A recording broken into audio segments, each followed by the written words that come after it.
I rise today to speak in Morning Business about the military construction issue that I spoke about in July because I raised concerns then about the military construction program, particularly overseas, particularly in Germany, Korea, and Guam, because as the ranking member of the Military Construction Subcommittee, I am seeing that we are changing a strategy, and yet we haven't had the strategy explained to us, yet the beginning of a huge taxpayer influx of rebuilding overseas in a way that I think is perhaps duplicative and even against the interests that have been shown in previous strategies. And I think it's time to take a pause. I rise to speak today because the GAO has just released a study this week that says we should take a pause. The Military Construction Subcommittee, chaired by Senator Johnson, and I respect and appreciate his leadership in this so much, asked the GAO to do a study because we were seeing the Army coming in and asking for really what is going to be a commitment for $1 to $2 billion to change their headquarters from Heidelberg to Stuttgart and to add more BCTs than was originally intended to stay in Germany. And we looked at this and said, wait a minute, we're getting ready to duplicate a lot of effort that we have made in bases in America and at a great taxpayer expense, and yet we're not seeing the backup and the strategy proposed to support this kind of taxpayer expense. So let me start back in the beginning. Prior to the 2010 Quadrennial Defense Review, the Army planned to return 2 of the 4 combat brigade teams stationed in Europe to the United States in fiscal years 2012 and 2013. It would save millions annually in overseas stationing costs. This was in response to the Overseas Basing Commission that was passed by Congress to adopt a force projection strategy, and the Pentagon is reversing the recent efforts to transform the military and restation tens of thousands of military personnel back on U.S. soil. That's what the Overseas Basing Commission recommended, passed by Congress, supported by Congress, and now we seem to see a change in that strategy, but without a projection of what the strategy would be. What the Overseas Basing Commission found and the Pentagon originally agreed with is that training and deployment of forces was determined to be superior in the United States bases and certainly more cost efficient. We learned that there were constraints on transferring the members of our military into Iraq because we couldn't overfly certain European countries and we couldn't go on the train through certain European countries. It was costly to get our troops from Germany into Iraq, more costly than it should have been. In addition, there are training constraints. The Overseas Basing Commission saw this, and many of us who have looked at bases overseas see that there are training constraints. There are constraints for live artillery training. There are constraints for use of the air. So in looking at this, it was determined that we should bring troops home from Germany to train in America, to accommodate our families in America, and to deploy from America where we would control the capability to deploy quickly and cost efficiently. On that basis, we have invested $14 billion in U.S. bases to accommodate the military and the families that were projected to come to American bases and have the training capabilities that they need. Now we're seeing requests for military construction, and it triggered our committee to say, wait a minute, We are supposed to be pulling out of Germany, but now we're seeing the Army get ready to put $1 to $4 billion into military construction to change their headquarters from Heidelberg to Stuttgart and duplicate what we've already done in the United States for construction projects in Europe, Korea, and Guam without demonstrating the cost efficiencies or projected future The senator costs. has used 5 minutes. I would ask unanimous consent for an additional 5 minutes. Seen here, no objection. So ordered. Thank you, and I thank the senator from Maryland. So now we're seeing an expensive and duplicative well, there's not a strategy, but request for spending, and I'm asking for a strategy.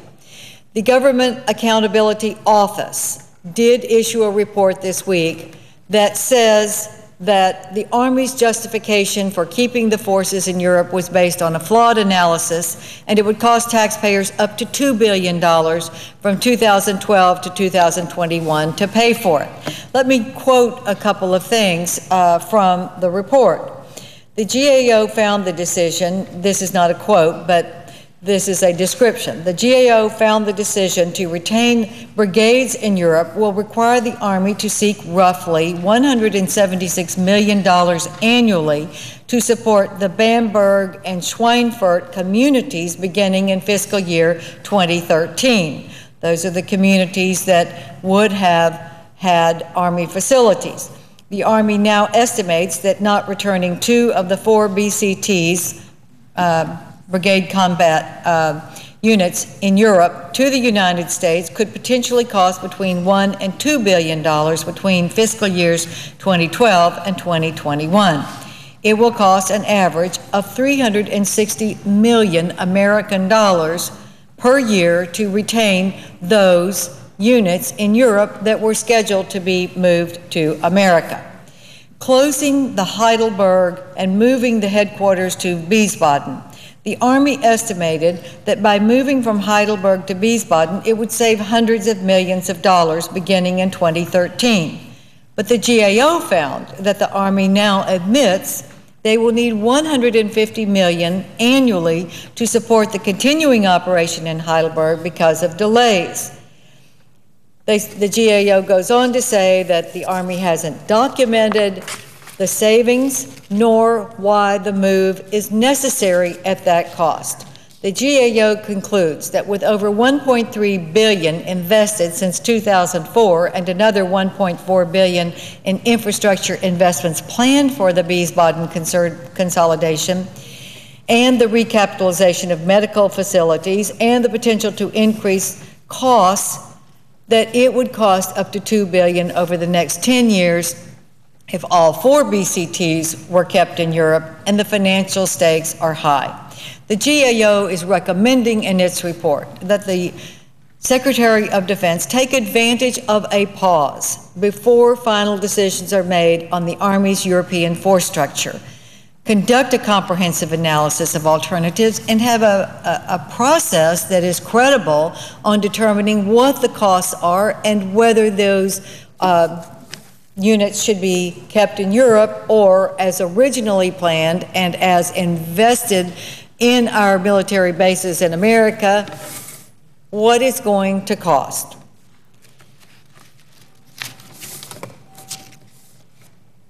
The GAO has concluded that we need a comprehensive analysis. It conducted important cost-benefit analysis at the urging of the Military Construction and Veterans Affairs Subcommittee, chaired by Senator Johnson.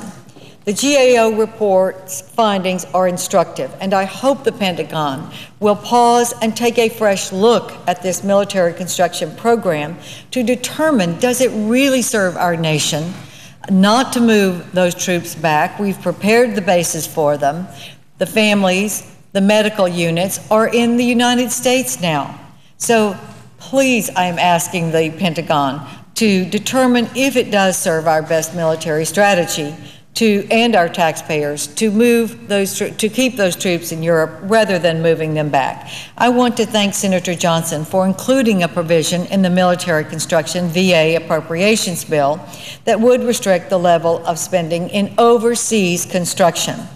Our bill would restrict the use of MILCON funds for Germany until the Department of Defense completes the following: an evaluation of the NATO strategy concept review, the U.S. assessment of its defense posture in Europe, a front-end assessment of DoD's global posture from FY 2012 to 2016 in the program budget review cycle. I have shared my concerns with the Secretary of Defense.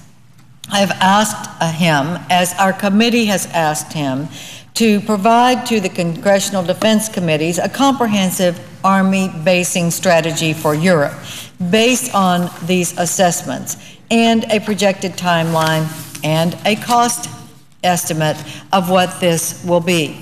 In Korea, it is the same. We need a cost estimate for the decision that the Pentagon has apparently made to put more troops and families into Korea without any accommodation for the new facilities that will be made for the accompanied family military transfer into Korea. So, Senator's time has expired. I thank you for allowing me to have the extra 5 minutes, and I thank the senator from Maryland, because this is a serious issue. The Department of Defense says they're trying to cut back on military spending, and this is a place that would be very important, because if we are going to have accompanied service people more in Korea now, we've got to accommodate those families. Longer duration of missions, and we've got to accommodate them. That's going to be a cost, and we haven't even seen the cost estimates for that yet. And we should take a pause on this German MILCON until we know if that really is the right thing for our global strategy. And I thank the senator from Maryland for accommodating this time, and there will be further discussion, I assure you. Thank you.